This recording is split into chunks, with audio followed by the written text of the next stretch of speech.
ओम नमः शिवाय। हर हर महादेव। जय श्री राधे कृष्णा। फ्रेंड्स, कैसे हैं आप सब? आप सभी का आपके अपने ईश्वर कृपा चैनल में बहुत बहुत स्वागत है। भगवान भोलेनाथ की और श्री हरि विष्णु भगवान जी की कृपा आप और आपके परिवार पर सदा सर्वदा बनी रहे। फ्रेंड्स, आज मैं अपनी इस वीडियो में बात करने वाली हूँ उन उपायों के बारे में जो मेरी कुछ माता बहनें तो जानती हैं, बहुत अच्छी बात है, लेकिन जो नहीं जानती हैं तो मैं उनके लिए ये वीडियो बनाकर लेकर आई हूँ ताकि वो भी ये सब कार्य करें और इसका शुभ फल प्राप्त करें।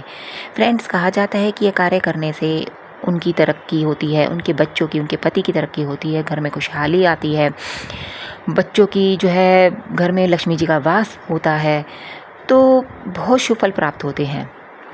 तो फ्रेंड्स, चलिए चलते हैं। फ्रेंड्स, सबसे पहले तो मैं बता दूं, ब्रह्म मुहूर्त में हमेशा घर की महिला को उठना चाहिए। जी हाँ, ब्रह्म मुहूर्त में घर की महिला को ही नहीं, मैं तो कहूँगी अपितु सभी ही उठें ब्रह्म मुहूर्त में, बहुत अच्छा शुभ माना जाता है। तो सबसे पहले घर की महिला को ब्रह्म मुहूर्त में उठना शुभ रहता है। ब्रह्म मुहूर्त में उठिएगा और सबसे पहले तो आप अपने हाथों की हथेलियों को, दोनों हाथों की हथेलियों को मिलाकर देखें।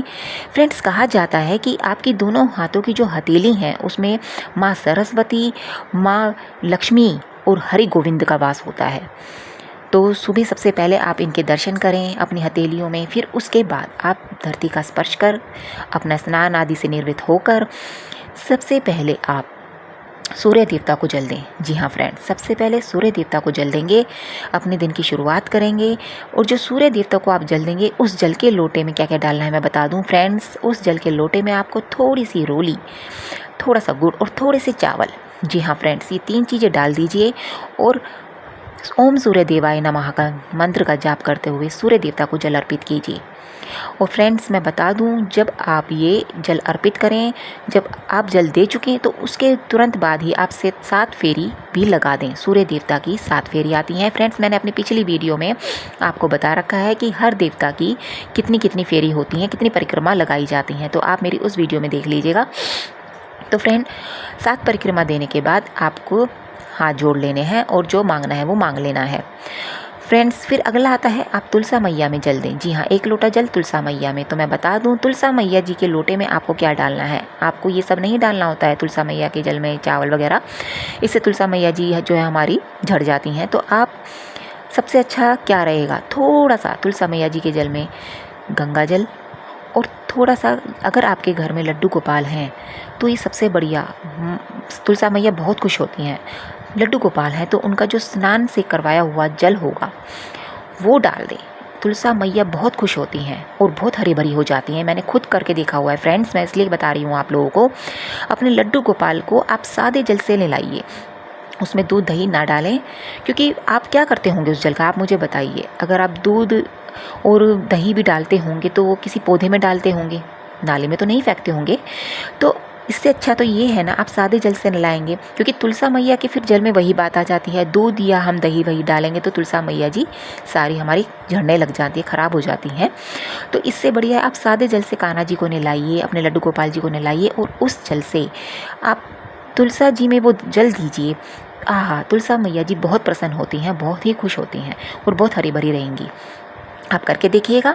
और नेक्स्ट आता है, उसके बाद आप अपनी घर की पूजा कीजिए या अपने मंदिर हो आइए, जो भी आप उसके बाद। और उसके बाद फ्रेंड्स, मैं आपको एक बात और बता दूं, आप खाना बनाती हैं तो सबसे पहले आप शुरुआत कैसे करती हैं, एक गाय की रोटी से। जी हाँ, गाय की एक रोटी सबसे पहले निकाली जाती है खाना बनाने। जब बनाना आप शुरू करते हैं तो साथ ही साथ आप 1 रोटी कौवे की और 1 रोटी कुत्ते की भी निकाल दीजिए, साथ ही साथ ये काम भी हो जाएगा। फ्रेंड्स, कहते हैं या तो आप अंतिम रोटी कुत्ते की निकालें या फिर आप सुबह ही निकाल दें। हो सकता है रात को आप भूल जाएं, कुछ भी आप सुबह निकाल सकते हैं, या वरना अंतिम रोटी कुत्ते की कही गई है तो आप रात को भी निकाल सकते हैं। नेक्स्ट आता है फ्रेंड्स, पानी की ज़्यादा बर्बादी ना करें। जी हाँ, मैं आपको बता दूं, जितना पानी यूज़ हो आप उतना ही यूज़ करें। उसके अलावा जैसे पानी की बाल्टी भरी हुई है और वो भरी जा रही है, पानी गिरा जा रहा है, ऐसा कुछ भी ना होने दें, क्योंकि इससे भी माँ लक्ष्मी रुष्ट होती हैं और वो घर में प्रवेश नहीं करती हैं। प्रवेश होता है तो वो चली जाती हैं। तो हो सके तो इन बातों पर ध्यान दें। जैसे नल खुला हुआ है, वो पानी बहे जा रहा है, तो आप ऐसा ना होने दें। कहीं भी टंकी है वो लीक हो रही है, मतलब कहीं भी पानी की लीकेज है या पानी बर्बाद हो रहा है, आपको जहाँ भी ऐसा फील हो रहा है तो आप वहाँ ना होने दें ऐसा। नेक्स्ट आता है फ्रेंड्स सुंदरकांड का पाठ। आप सुंदरकांड का पाठ हो सके तो रोज़ करें। अगर आपसे रोज़ ना हो तो आप मंगलवार को या शनिवार को, ये 2 दिन तो आप पक्का बांध लें कि आपको सुंदरकांड का पाठ पढ़ना ही पढ़ना है। हनुमान जी आपके संकट काटेंगे। सैटरडे को भी नहीं करोगे तो आप ट्यूसडे को तो ज़रूर ही करें, सुंदरकांड का पाठ ज़रूर पढ़ें। उसके बाद फ्रेंड्स नेक्स्ट आता है घर में किसी भी कोई भी आपका अतिथि आता है, कोई गरीब आता है, मांगने वाला आता है, तो आप उसको खाली हाथ ना जाने दें, उसको कुछ ना कुछ ज़रूर दें। क्योंकि फ्रेंड कहते हैं अतिथि देवो भव, अतिथि देवता के तुल्य माना गया है। क्या पता किस रूप में भगवान आपके द्वार पर आ जाएं, तो इसलिए आप किसी भी अपने द्वार पर आए हुए गरीब व्यक्ति को खाली हाथ ना जाने दें। जो आपसे बन पड़े वो आप उनको दें। फ्रेंड्स नेक्स्ट आता है कि एवरी शनिवार, हर सैटरडे को आप क्या करें, सरसों के तेल में आटे के मीठे पकोड़े होते हैं या आप उन्हें भजिया कह लीजिए, गुलगुले कह लीजिए, वो बनाकर गरीबों में बांट दें। बहुत अच्छा रहता है फ्रेंड्स, करके देखिएगा, मुझे बताइएगा कमेंट्स में। आप एवरी सैटरडे थोड़े से जितने आपसे बन पड़े सरसों के तेल में मीठे भजिए, गुलगुले या पकोड़े जो ये बनाकर आप गरीबों को दें। आपसे जितना बन पड़े उतना बना लें और गरीबों को दें, उनको खिलाइए, उनका आशीर्वाद पाइए, उनकी दुआएं पाइए। फ्रेंड्स नेक्स्ट आता है माँ गौरी के मंदिर में आप हो सके, जो लोग मंदिर जाते हैं बहुत अच्छी बात है। मतलब मैं लेडीज़ से कहना चाह रही हूँ कि जो माँ गौरी की जो है मांग भरें, माँ पार्वती की पूजा करें, इससे उनके सौभाग्य की प्राप्ति होती है, सदा सुहागन रहती हैं, उनकी पति की आयु लंबी होती है। माँ पार्वती माँ गौरी की पूजा करने से, अगर जो लेडीज़ मंदिर नहीं जाती हैं तो वो घर में ही पूजा कर ले माँ पार्वती माँ गौरी माँ की, बहुत शुभदायक रहता है। फ्रेंड्स नेक्स्ट आता है किन्नर।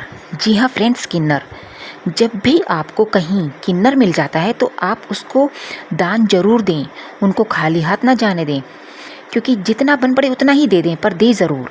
फ्रेंड्स माना जाता है कि जितनी इनकी बद्दुआ लगती है उतनी ही इनकी दुआ भी लगती है। जी हाँ फ्रेंड्स, किन्नर वो लोग हैं जिनकी दुआएं भी बहुत लगती हैं और बद्दुआएं भी बहुत लगती हैं। तो इसलिए आप इनको, चाहे आप गाड़ी में कहीं जा रहे हैं तो ये आपकी गाड़ी के पास आ जाते हैं, तो थोड़ा जितना बन पड़े, या फिर आपके घर के दरवाजे पे ही आकर खड़े हो जाते हैं, तो आप इनको खाली हाथ ना जाने दें, इनकी दुआएं ज़रूर लें। फ्रेंड्स इनकी दुआओं में बहुत असर होता है, आप मानिएगा मेरी बात, आप इनको ऐसे ही जाया ना जाने दें। नेक्स्ट आता है फ्रेंड्स, कहा जाता है कि घर की बहू, जो भी घर की बहू पाठ पूजा दान धर्म कर्म का काम करती है, तो उसके जो ये दान पुण्य कर्म धर्म के काम हैं ससुराल वालों से लेकर मायके तक जाते हैं। उनकी जो ये पूजा है ससुराल से लेकर मायके तक जाती है। तो इसलिए प्लीज़ रिक्वेस्ट है मेरी बहनों से, जो ये मतलब पाठ पूजा में बिल्कुल ही नहीं मानती हैं, थोड़ा सा तो करके देखिए, फिर देखिए उसका फल भी मिलता है कि नहीं। देखिए वैसे तो कहा जाता है कर्म करिए फल की इच्छा ना करिए, मन में भाव होना चाहिए, मैं मानती हूँ, लेकिन आप सच्चा भाव तो आपके मन में है ही, और अगर आप थोड़ा सा कर्म भी कर लेंगे सच्चे भाव से तो डबल फल मिलेगा, और फल तो ऑटोमेटिकली मिलना ही है। तो आप अपना सच्चे भाव से कीजिए, आप फल की इच्छा मत कीजिए, वो तो भगवान को देना। फ्रेंड्स कहा जाता है साफ सफाई जहाँ होती है वहाँ माँ लक्ष्मी का वास होता है, इसलिए रात को सोने से पहले रसोई को अच्छे से साफ करके सोना चाहिए। फ्रेंड्स मैं बता दूं, घर में रात को रसोई अस्त व्यस्त रहती है, गंदे तरीके से रखते हैं जहाँ पर, वहाँ पति पत्नी की खिटपिट बनी रहती है। आपको झूठे बर्तनों को भी कभी भी नहीं छोड़ना चाहिए, इससे घर में दरिद्रता का वास होता है, पति की तरक्की रुकती है। और फ्रेंड्स थर्सडे को घर में पोंछा भी नहीं लगाना चाहिए।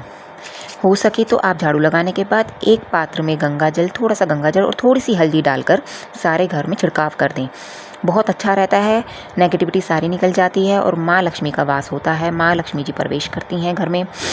और फ्रेंड्स इस दिन आप जो है नाखून भी ना काटें, बाल भी ना कटवाएं, साफ़ सफाई मतलब सर्फ साबुन का इस्तेमाल ना करें, और हो सके तो जो ये झाड़ पूछ है और आपका जो ये कबाड़ होता है इस दिन ना निकालें, झाड़ पूछ ना करें ज़्यादा, क्योंकि इस दिन फ्रेंड्स कहा ही गया है थर्सडे को, पूरे वीक में एक ये दिन आता है जब आपको पोंछा नहीं लगाना है, तो आप एक दिन ही की बात है, आप इस दिन पोंछा ना लगाएं तो बेटर रहेगा। फ्रेंड्स उसके बाद आता है शुक्रवार को माँ वैभव लक्ष्मी की पूजा आपको ज़रूर करनी चाहिए, भले ही आप व्रत ना करें, आप लक्ष्मी जी की पूजा कर सकते हैं, बहुत अच्छी रहती है, बहुत शुभदायक रहती है, फलदायक रहती है। आरती करें। आरती करने के बाद कपूर की आरती पूरे घर में घुमाएं, इससे घर की नकारात्मकता सारी समाप्त हो जाती है। और फ्रेंड्स कहा गया है कि शास्त्रों के अनुसार थाली में पति पत्नी को खाना नहीं खाना चाहिए, एक ही थाली में। तो ये ध्यान रहे, पति पत्नी एक ही थाली में खाना ना खाएं। बेशक साथ साथ में अलग अलग थाली में दोनों पास पास बैठ जाएं, मगर एक ही थाली में ना खाएं प्लीज़। नेक्स्ट आता है, घर के बर्तन हो या दरवाजे हों, उसे ज़ोर ज़ोर से ना पटकें। जी हाँ, इस बात का आप खास ख्याल रखें और ध्यान रखें, जो भी बर्तन आप इस्तेमाल में ला रहे हैं उनका बहुत अधिक आवाज़ ना हो। घर की नारी के द्वारा बर्तन ज़ोर ज़ोर से पटकना, दरवाजे ज़ोर ज़ोर से बर्तन पटकना, दरवाजे पटकना बहुत ही अशुभ माना जाता है। इससे माँ लक्ष्मी रुष्ट हो जाती हैं और घर में प्रवेश नहीं करती है, नकारात्मकता आती है घर में। कभी भी घर की स्त्री पुरुष या बच्चे हों, वो बिस्तर पर कभी भी भोजन ना करें। हो सके तो अपने डाइनिंग टेबल पे करें, मेज पे करें या धरती में ही बैठकर कर लें, मगर बेड पर बैठकर कभी ना करें। इस बात का खास ध्यान रखें, इससे माँ अन्नपूर्णा का अपमान होता है, वो रुष्ट हो जाती हैं। नेक्स्ट आता है फ्रेंड्स, सुबह सबसे पहले जो भी आप बनाते हैं उसका अग्निदेव को भोग लगाएं। वैसे तो मैंने आपको बताया कि आप एक गाय की रोटी निकालते हैं, लेकिन उसके अलावा भी आप जैसे जो भी बनाते हैं, लेकिन सात्विक भोजन होना चाहिए, कोई मांसाहारी नहीं होना चाहिए, तो उस सब का आप अग्निदेव को भोग लगा सकते हैं। तो फ्रेंड्स, ये थे वो कार्य जो आप अपने डेली लाइफ में यूज़ में लाते हैं, तो आपके परिवार में माँ अन्नपूर्णा और माँ सरस्वती और माँ लक्ष्मी जी का वास हो जाता है, वो स्थिर हो जाती हैं और आपके पति और बच्चों की डे बाय डे तरक्की होती चली जाती है। आप खुशहाल हो जाते हैं, आपके परिवार में वैभव, सुख और समृद्धि का वास हो जाता है। तो फ्रेंड्स, कैसी लगी आपको ये वीडियो? अगर आपको मेरी वीडियो थोड़ी सी भी अच्छी लगती है, आपको थोड़ी सी भी हेल्पफुल लगती है, तो प्लीज़ मेरे चैनल को सब्सक्राइब, लाइक और शेयर करना ना भूलें। धन्यवाद। हर हर महादेव। जय श्री राधे कृष्णा।